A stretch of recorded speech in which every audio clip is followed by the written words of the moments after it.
The new lawsuit continues the Trump administration's attack on how America carries out its elections. It says New Mexico violated the Civil Rights Act by refusing to release unredacted voter roll information like voters' driver's license and social security numbers, in part to figure out their immigration status and to know if they're dead or alive. I and my staff and the New Mexico Department of Justice are going to go to the mat for them to protect their data.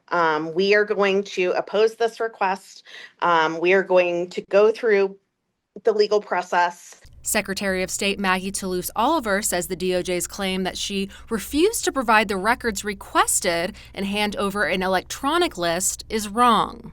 She says her office sent over all publicly available data, and handing over the rest would break state law. But then they came back and said, we want full social security numbers, we want full driver's license numbers, and we want full dates of birth.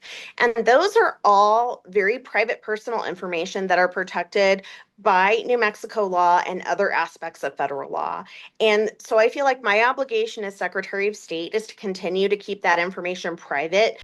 New Mexico's Republican Party says inaccurate voter rolls are especially problematic in a competitive state. Republicans note most New Mexico voters are not Democrats, and that former President Trump lost the state by only 6% in 2025, arguing that erroneous voter rolls would make it impossible for Republicans to be successful in statewide elections.